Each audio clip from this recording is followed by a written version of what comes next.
There are many folks who don't like their jobs, but imagine if you were selected to perform the most dangerous and undesirable tasks. And if you die, no worries. Your bosses will just reprint your body, upload all of your memories to your clone, and start the cycle again. I think that most of us would agree that's the actual worst job. And that is exactly the expendable experience of Mickey 17. I'm Ronald Young Jr., and I'm leaving the theater.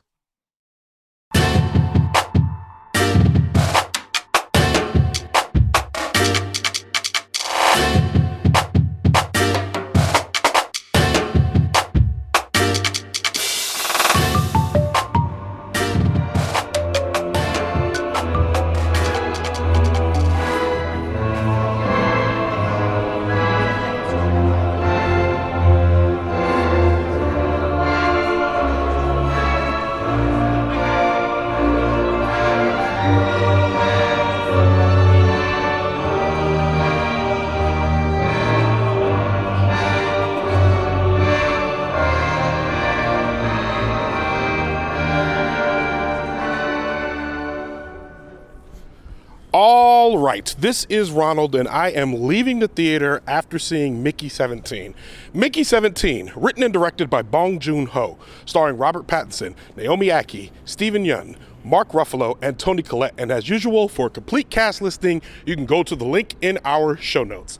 I am not here alone. I am here with Deondre Jones. Deondre Jones making his leaving the theater debut. He is one half of the hosting team of I'm the Villain podcast. What is I'm the Villain podcast? I'm the Villain is a show by millennials for millennials. It's about decoding the status quo. We just have fun guests, and sometimes it's just me and Isabel. It is a great chat show. I'm on there often. There's always pertinent topics to talk about. Y'all stay relevant. I like it. Do y'all have recent episodes, or y'all be out here like vibing? We have like 1 to 2 a month coming out right now. That's perfect. Okay. Great show for those. You got a long drive. You're at the gym for a while. You want to hear about the event of the day. They have very interesting topics. You should check it out. Today we went to see Mickey 17, which is the new let's see, I'm already messing up. The new Bong Joon-ho joint. And it is based on the 2022 novel Mickey 7 by Edward Ashton, and it's starring Robert Pattinson, and of course it's about a man who in the future who has a job as what's called an expendable, and his job is to do the most dangerous tasks because when he dies they just clone him. And the twist in this is that at some point, and it's in the preview, at one point he does not die and a new him is printed out, and now they have multiples, and as a result chaos ensues. Deondre Jones, what did you think of this movie? First of all, can we do spoilers or no spoilers? I don't think there's going to be spoilers in this, but I just don't think that this movie can be spoiled because I don't think this movie can be spoiled. Okay. So yes, go ahead. This is one of those movies to me that is really hard to just like sum up in one feeling. I think I liked it. I know that there are things that I didn't like about it. And I know that there are some things that I really did like about it. So I feel like it's kind of netting out into like a sure.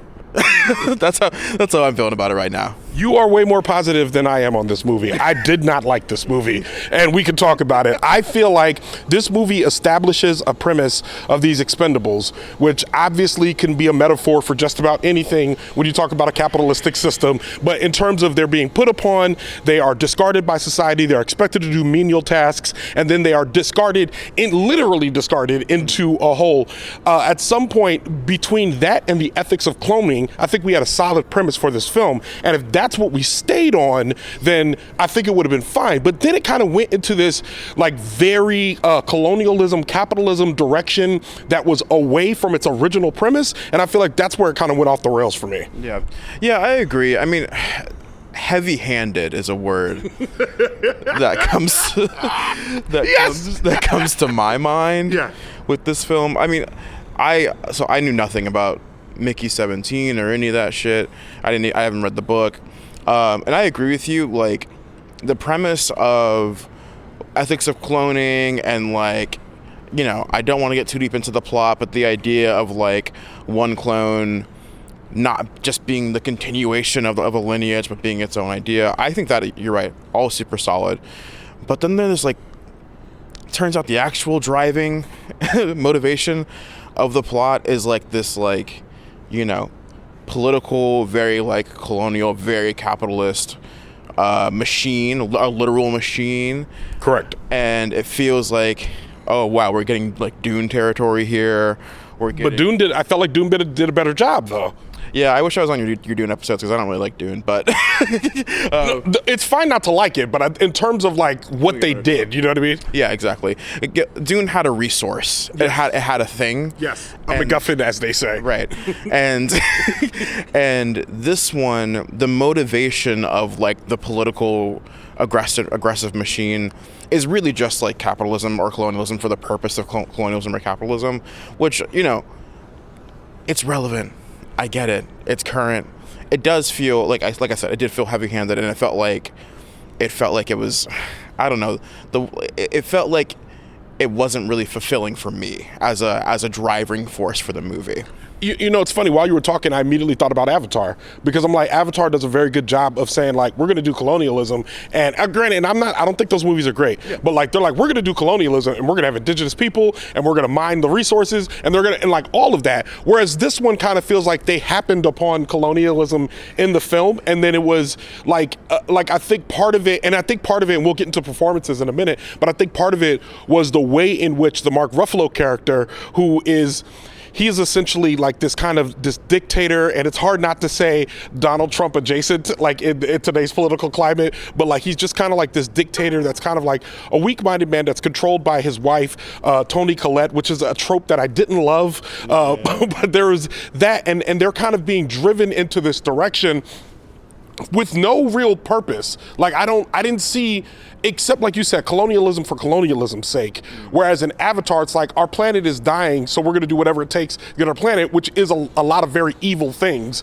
This, I wasn't getting that from this. I will say that, so they, in the beginning of the movie, during the setup, and by the way, a ton of exposition. And as a matter of fact, it fades in and then it goes back, and it's a 44-minute cold open. Yeah, and we can talk about that separately. but it in the beginning of the movie, like, you see some like aggressive weather patterns. Yes. Like while the character is like standing in a line waiting to sign up to go on this, you know, space mission, you see like a sandstorm outside, and you see like torrential like waves like crashing up against this like, you know, futuristic domed airport looking space. So it's clearly hinting at it. Yes. But I agree with you. I didn't feel that the motivation was there enough to keep that plot moving forward. Yeah. And yeah, it just felt like, oh, okay, like this is a lot for one guy to do, just because he is an egomaniac. But like, you know, I don't want to say it's unrealistic, because like we live in a time where like we're seeing what egomaniacs will go, like the extents that they'll go to. But yeah, I don't know if it felt like it hooked it enough for me to keep the plot going. I agree. I think you know, and let's talk about performances a little bit. Yeah. So I feel like one thing. So we'll talk, obviously Robert Pattinson. I think he's doing fine. I think I really like Robert Pattinson, and I still was watching a movie with this one where I'm like, give me more Robert Pattinson. I loved him in Tenet. He's great in The Batman. He does. There's a lot of things that he was great in. I was going to say Tenet again. I was thinking about a different scene in Tenet, and I thought it was a different movie. But no, he's great. He's very far removed from where he was as Edward Cullen. What did you think of his performance in this movie? I love them. I mean, he did double duty. I mean, this is something that's been done before in movies where it's like there's two versions of the same person. You have to play them differently. Yep. And the only way this is going to work is if you're playing them differently. We saw like Lupita do it in Us. I think. Yes. Yeah, we've seen, you know, I mean, it wasn't as good as Lupita, but Robert Pattinson is like one of those guys that to me just feels like such a veteran, and like is doing the most very subtly in a way. So he does like this very cool, like kind of like scrawny rat boy accent. Yes, he does it very good. I love that description. It's a very scrawny rat boy accent, and I thought that went over super well. And for like the second version of himself, the accent's still there, but it's a little sharper. It's a little more intentional. So you know, I do think that he's doing double duty in a way that is like very good, very elegant. Yeah, I'll end it there. I'm positive on Robert's performance. I'm positive on him too. I think, and I think everyone else. There's only one other specific performance I want to talk about. I'll briefly say I think Toni Collette is woefully underused in this movie. She is like a superstar in terms of like her pedigree and the movies that she's done. You can go down through. I mean, like I think the most recent was the face acting she does in Hereditary, which I've never seen, but I've seen the previews, and it's enough for me to say like I know. And I've heard people say she did a good job in that one, but everything I've seen in her is she's been great. What I didn't like, and I think was a horrible miscasting, was Mark Ruffalo as the villain. Like I feel like I know Mark Ruffalo was probably having fun doing this, but I remember there was a part of this where I'm just like, I don't know if it's just the way the character is written or what's happening here, but Mark Ruffalo is a good guy. He is a good guy in most of the things we watch, and I know this is actually a stretch of acting for him to do for him, but part of it was watching, and I'm just like, I don't want to watch you do any of this. I'm not having fun. You're not having enough fun that I'm having fun, but you're also like, I don't know that you've nailed this. Yeah, it's hard to really like pick apart why it felt so uncomfortable, because we've seen performances and actors where the performance is uncomfortable, but it's supposed to be that way. Yes, Joaquin Phoenix. Right, like great example. Sorry, Joaquin Phoenix. Yeah. I don't know why I always mess up his name. Joaquin Phoenix. Yeah, Joaquin Phoenix. Right, but this one, you're right. It didn't feel that way. It didn't feel like, wow, this person is like really kind of like messed up and it's coming apart, and wow, I'm captivated. It felt uncomfortable from just like, again, like a plot and like picture standpoint. Yeah, I don't know. It felt like he studied Trump too much to me. He definitely studied Trump. He was like, I want this to be a little Trumpy, but I don't want it to be too Trumpy. I don't want it to be on the nose. Right, exactly. Yeah. But it still ended up feeling like on the nose at times, but in a way that, again, like felt like a little hollow. And I agree with you on the Toni Collette thing. I think specifically the interactions between those two characters, they establish a dynamic, like the first scene, right out of the gate. The first scene that Toni Collette is in, they're like, okay, this is what's happening here. And that dynamic does not evolve at all. None. It really does. Matter of fact, it bothered me, and the obsession with sauces was just, I didn't understand. I'm like, what? Why? Yeah, it's, and like, kind of, I guess I'm trying to like stick with the Mark Ruffalo thing before we move on, because there's still so much. This movie's long, by the way. Just what side note? 2 hours and 17 minutes. It is a little long. I like a tight 90, but let me say this real quick. You were talking about his performance, and what you evoked in me was like, it's like watching a person wearing an ill-fitting suit, and you kind of like want to help them fix the suit. Yeah. You know what I mean? You're just like, you want to walk up to them and like kind of straighten it out a little bit and be like, hey, this, maybe a bigger size or maybe a smaller size or whatever. It's just not fitting right. Yeah. That's how I felt about his performance. Yeah, I feel like it's in the middle. I feel like, and by in the middle, I mean, I feel like I would have enjoyed it being played a little straighter. Yes. Or completely off all the way to the bleachers. Yes. He was riding a middle ground where it just, again, felt like this kind of like meandering, unsure character, which I do think the plot, there's a twist at the end that I'm not going to spoil. I do think that the plot tries to address in that very last little bit, but in a way that's super unclear to me. Yeah, I agree. I think there was, I would have been preferred if there had been even more twist either at the beginning or the end. I know that when it gets to the end, there's a scene in which they flash forward to 6 months later, and then for some stupid reason, after establishing us in 6 months later, they then cut back to what happened in between. And I'm like, you got to end this movie. Like, what? I don't need to know. Like, the way you're explaining it, it feels like you could explain that in like 2 lines of exposition as she's giving the speech, And I don't think it's clear. Like, it's not. The flashbacks and flash forwards do get confusing.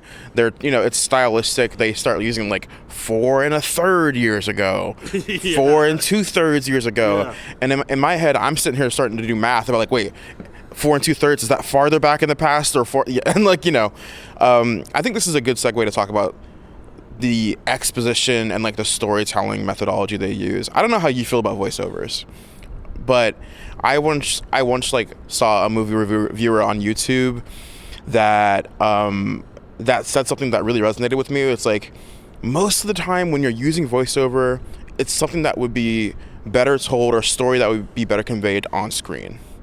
And this movie relies on voiceover heavily. It's, like you said, 45 minutes of exposition, like in the beginning, that, you know, just felt like, I was like, oh my God, we're still doing this. Like, this is still happening.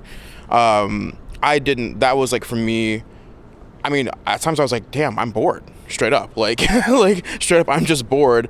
And, you know, I think that they should have utilized different storytelling methodology. And I think that we see this a lot with movies that come from books, because there's a lot of world building that comes with books that you have to cut, that can be hard to fit into a movie format. And it felt, again, we're trying to shoehorn stuff in here. We're trying to get it all in here so we can like tell the story, but the story itself.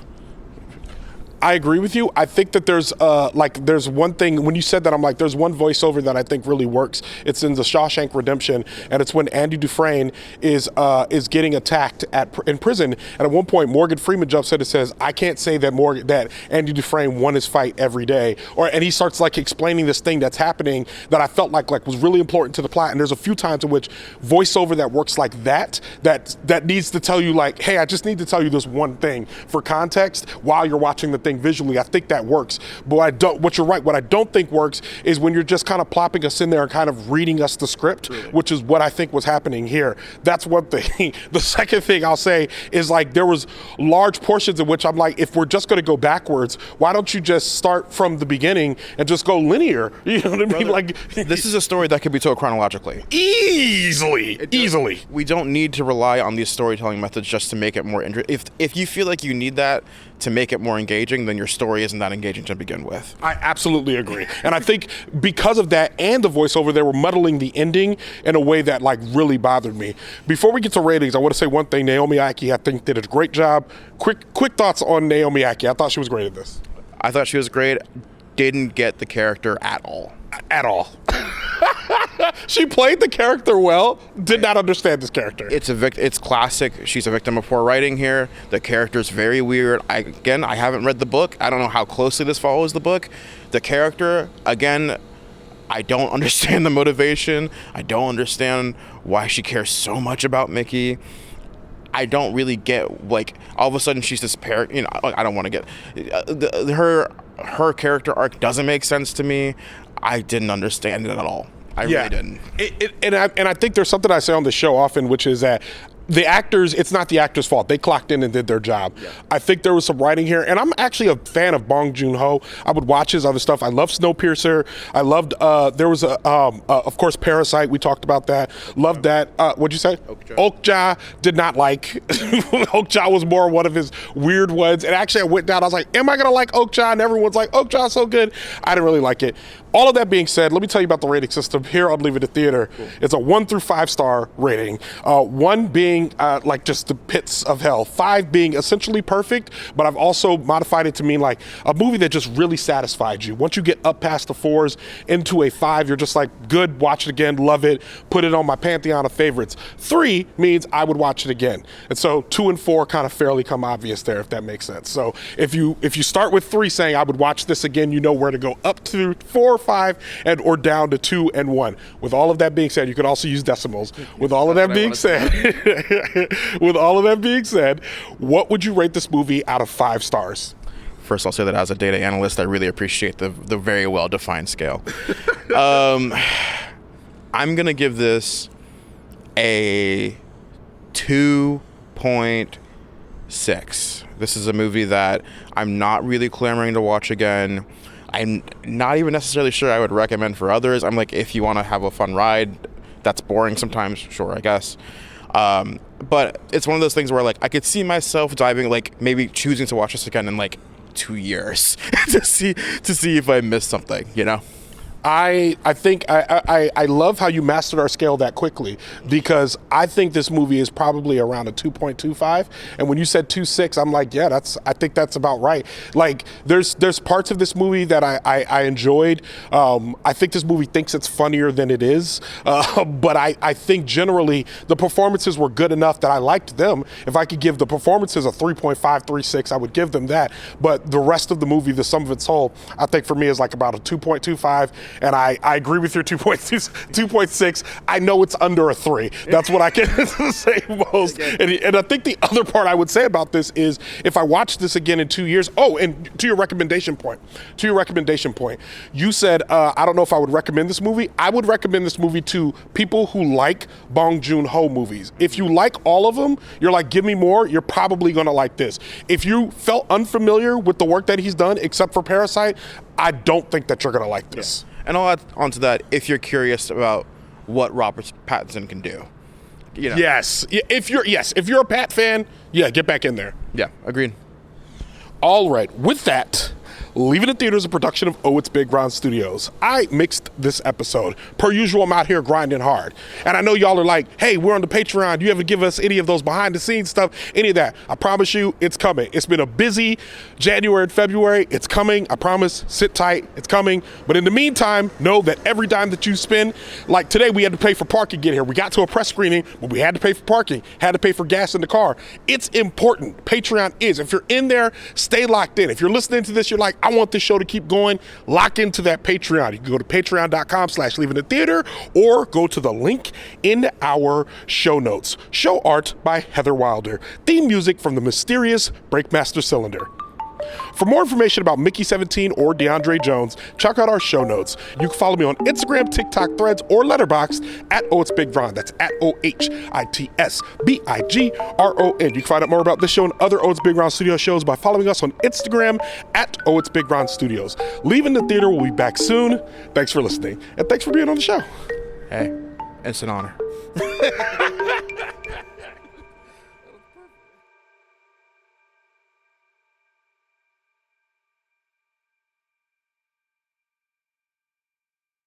He is one half of the hosting team. I don't know why he drove that close. He's like, there was so much road.